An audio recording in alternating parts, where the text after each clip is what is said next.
15 मई 2023 प्रातः मुरली। ओम शांति। बाप दादा मधुबन। मीठे बच्चे, चलते फिरते विचार सागर मंथन करो। यह ज्ञान मंथन ही बुद्धि का भोजन है। विचार कर सर्विस की नई नई युक्तियां निकालो। प्रश्न: ज्ञान अमृत धारण करने व कराने की शक्ति किन बच्चों में आती है? उत्तर: जो बाप का बनते ही पवित्रता की पक्की प्रतिज्ञा करते हैं। बाबा कहते, बच्चे याद रखना, अगर इतना सुनते भी पवित्र नहीं बनेंगे तो बुद्धि का ताला बंद हो जाएगा। एक कान से सुनेंगे, दूसरे से निकल जाएगा। बाप का बने हो तो गंदगी को निकाल दो। उल्टा कर्म किया तो गला घुट जाएगा। ज्ञान सुना नहीं सकेंगे, इसलिए सावधान। गीत। तूने रात गवाई। ओम शांति। अब बाप बैठ बच्चों से पूछते हैं कि बच्चे, बेहद के बाप को अच्छी रीति से जाना है? पूछना पड़ता है, नहीं तो पूछने का कायदा नहीं है। सब जानते हैं वह हमारा माता पिता है। माता पिता मिले तो हो गए आस्तिक। माता पिता जिससे सुख घनेरे मिलते हैं। सतयुग में तो है ही प्रारब्ध। वहाँ आस्तिक व नास्तिक का तो सवाल ही नहीं उठता। आस्तिक नास्तिक, जानना न जानना संगम पर होता है। बच्चे अब जानते हैं, जो कल नास्तिक थे, बाप और बाप की रचना को नहीं जानते थे, वही अब आस्तिक बने हैं। बाप को और अपने 84 जन्मों को जान गए हैं। कल नहीं जानते थे, आज जानते हैं। कल और आज कहा जाता है ना। आज पुरानी दुनिया है, कल नई दुनिया होगी। आज रात है, कल दिन होगा। वास्तव में भारतवासियों को तो अपने बाप को जानना चाहिए। भारत में ही सोमनाथ का मंदिर है। शिव जयंती मनाई जाती है, परंतु यह कोई नहीं जानते कि शिव बाबा कब आया था। सोमनाथ जो नाम पड़ा है, उसने कब आकर ज्ञान अमृत पिलाया था। अब तुम बच्चे जानते हो, हम बाबा द्वारा आस्तिक बने हैं। बाप ने अपना परिचय बैठ दिया है। बने बनाए ड्रामा अनुसार परिचय मिलता भी है संगम पर। बच्चे जानते हैं, आज नर्क है, कल स्वर्ग होगा। कल माना दूसरा जन्म हमारा सतयुग में होगा। हम पुरुषार्थ कर रहे हैं। आज है मृत्युलोक, कल अमरलोक होगा। दुनिया बदल रही है। कलयुग से सतयुग बन रहा है। सो तो बाप ही बनाएंगे। बाप है पतित पावन। दुनिया में संगम का कोई को पता ही नहीं है।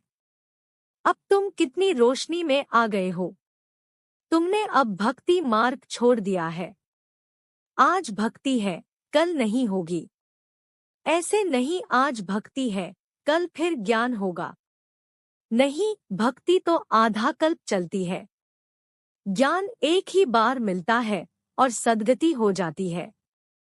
बाप एक ही बार आकर सबकी सद्गति करते हैं, इसलिए गाया हुआ है पतित पावन सद्गति दाता। उनका जन्म भी भारत में होता है, परंतु भारतवासी जानते नहीं हैं कि यह निराकार शिव बाबा का मंदिर है। कहाँ ज्योति का मंदिर है। ब्रह्मा समाजी ज्योति जगाते हैं। समझते हैं परमपिता परमात्मा ज्योति स्वरूप है। अनेक प्रकार की मतें हैं। जिसने जो बात समझाई उनको मान फॉलो कर लेते। अभी तुम रचिता और रचना को जान गए हो। रचता और रचना के आदिमध्यांत का राज समझकर फिर दूसरों को भी समझाना है। परमपिता परमात्मा सत है, चैतन्य है, ज्ञान का सागर है। हर एक एक्टर की महिमा अलग अलग होती है। परमात्मा सर्वव्यापी कहने से अलग अलग महिमा हो न सके। हर एक आत्मा में अलग अलग पार्ट भरा हुआ है। सर्वव्यापी है तो परमपिता परमात्मा का पार्ट सभी के अंदर बजे। कितना अंधियारा है। तब बाप ही आकर समझाते हैं। बच्चे जानते हैं, बरोबर ऊंचे ते ऊंचा पार्ट है परमात्मा का। उस एक को ही सब भक्त याद करते हैं। भक्त सब पतित है। पतित किसको कहा जाता है यह मनुष्य नहीं जानते हैं। सन्यासी समझते हैं कि इन विकारों से हम नरकवासी बने हैं, इसलिए घर बार छोड़ने से हम जाकर ब्रह्मा में लीन होंगे। बाप समझाते हैं यह है कलयुग। सब विषय सागर में गोते खाते हैं, इसलिए इनको वेश्यालय कहा जाता है। मैं आकर शिवालय बनाता हूँ। सतयुग में एक धर्म था, वही देवी देवता 84 जन्म भोग अब अपने को देवी देवता नहीं कहलाते। जो पूज्य देवी देवताएं थे सो गिरते गिरते क्षत्रिय वैश्य शूद्र वर्ण में आते पतित पुजारी बने हैं। सबसे जास्ती भारत पावन था सो अब पतित बना है। सन्यासियों को भी संपूर्ण पावन नहीं कह सकते क्योंकि पतित दुनिया में बैठे हैं। घर बार छोड़ कोई सतयुग में नहीं जा सकता। तुमको तो इस दुनिया को भूल सतयुग में जाना है। स्वर्ग में जाने लिए हूबहू कल्प पहले मुआफिक पुरुषार्थ कर रहे हैं। भारत ही पूज्य से पुजारी बना है, फिर पूज्य बनेगा। यह नॉलेज समझेंगे वह जो सिकीलधे होंगे। जो देवी देवता धर्म के नहीं होंगे तो बुद्धि में बैठेगा नहीं। भारतवासी 84 जन्म लेते हैं और कोई धर्म वाला 84 जन्म नहीं ले सकता। तुम्हारे में भी नंबरवार है, सब इकट्ठे नहीं आएंगे। बच्चों को चक्र का राज भी बतलाया। सिजरा कैसे बनता है। सिजरा आत्माओं का भी होता है, उनको फिर रूहानी कहेंगे। बच्चे जानते हैं हम ब्रह्मांड में रहते हैं। पहला नंबर है शिव बाबा, फिर ब्रह्मा विष्णु शंकर, फिर है लक्ष्मी नारायण, उनका घराना। नंबरवार तो है ना। इस समय तुम्हारी बुद्धि में सारा झाड़ है। वहाँ यह ज्ञान नहीं है कौन कौन आएंगे क्या क्या होगा, परंतु वहाँ अज्ञान भी नहीं कहेंगे। वह है प्रारब्ध जो इस ज्ञान से पाते हो। अभी है चढ़ती कला, पीछे है गिरती कला। 1250 वर्ष में 2 कला कम हो जाती है, थोड़े थोड़े होकर गिरते हैं। तुम अब सब हिसाब निकाल सकते हो। पहले है थुर, फिर फाउंडेशन निकलता है।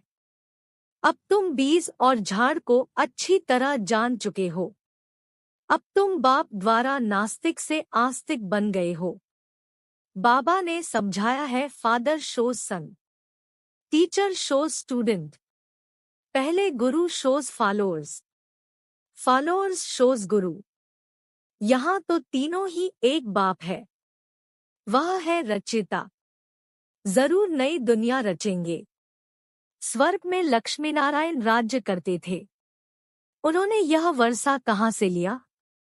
किसने ऐसा कर्म सिखलाया जो इतना ऊंच पद पाया। अब बाप कहते हैं तुमको ऐसे कर्म सिखलाता हूँ जो तुम सो देवी देवता बनेंगे। स्वर्ग में तुम बहुत मालामाल थे, बाप से ही वर्षा लिया था, तो जरूर बाप ने ही आकर भारत को स्वर्ग बनाया है। बाप कहते हैं बच्चे चलते फिरते ऐसे विचार सागर मंथन करो। यह बुद्धि के लिए फूड खाना है। बाबा की दिल है यह गोला बहुत बड़ा बड़ा बनाना चाहिए। चक्र पर किसको भी समझाना बहुत अच्छा होगा। अब विचार करना चाहिए मनुष्यों को कैसे समझाएं। समझाना है अब है संगम, दुनिया बदल रही है। यहाँ अनेक धर्म है, वहाँ एक धर्म है जो बाप ने स्थापन किया है। भारत का प्राचीन योग बहुत मशहूर है। तुम जानते हो हम फिर से राजयोग भगवान द्वारा सीख रहे हैं।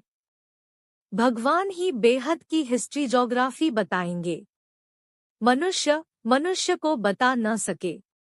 यह बाबा कहते हैं मैं कुछ भी नहीं जानता था।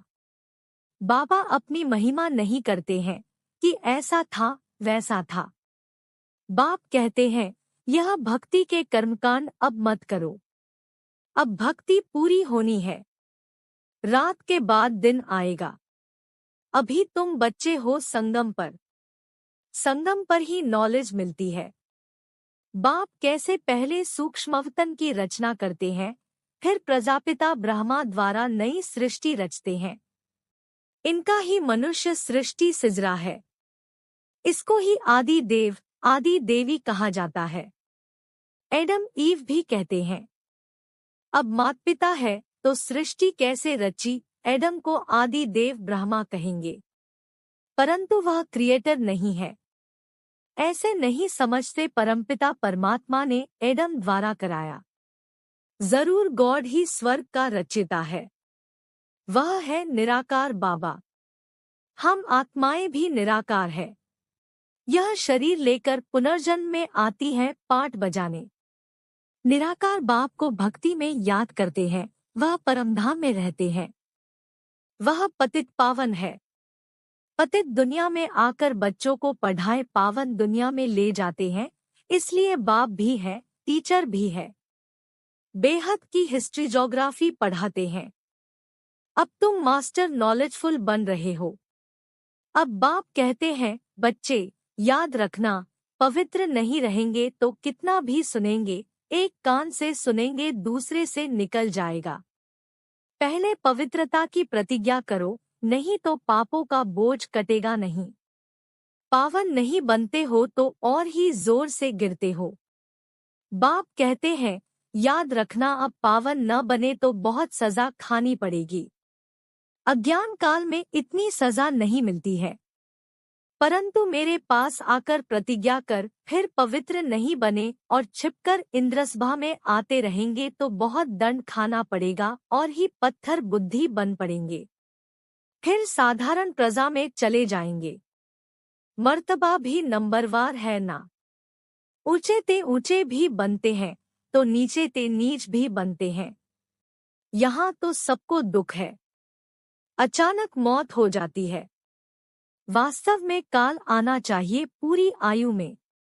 बरोबर भारत में कायदे अनुसार आयु पूरी होती थी। बूढ़े होते थे तो साक्षात्कार होता था कि अब फिर बच्चा बनेंगे। यहाँ तुम जानते हो शरीर छोड़ बाप के पास जाएंगे। यह पुराना चोला उतारना है। बाप को घड़ी घड़ी याद करना है। बाबा बस हम आए कि आए। योगबल से आत्मा को पवित्र बनाते हैं। इसके लिए एक ही उपाय है, बाप से योग लगाना। फिर तुम सतो प्रधान पवित्र बन जाएंगे। योग लगाते लगाते अंत में योग सिद्ध होना है। बाबा कहते हैं, यह मेरा रथ है।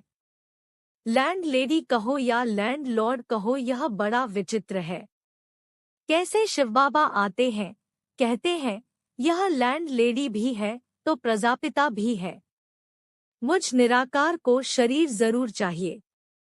हरेक को अपना अपना रथ है। मैं कैसे रथी बनूं? मुझे तो आना पड़ता है पतित दुनिया में। श्री कृष्ण तो पावन था। ड्रामा में यह रथ मुकर है।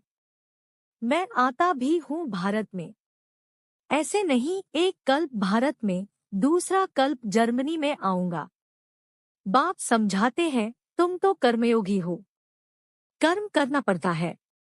आगे पुरुष कमाते थे, माताएं घर संभालती थी। माताएं इतना पढ़ती नहीं थी। यह तो अब पढ़ाई शुरू हुई है। माताएं भी धंधाधूरी करती है। अब तुम बच्चों को अविनाशी कमाई करनी है। हरेक को बेहद के बाप से वर्षा लेना है। जो करेगा सो अपना पद पाएगा। इस पढ़ाई का पद 21 जन्म चलता है। यह पढ़ाई बाप बिगर कोई पढ़ा न सके। पतित पावन भी गॉड फादर है। वही राजयोग सिखलाकर स्वर्ग में जाने के लायक बनाते हैं। अब 84 जन्म पूरे हुए। अब हम घर जा रहे हैं। यह भी याद रहे तो तुम प्रफुल्लित रहेंगे।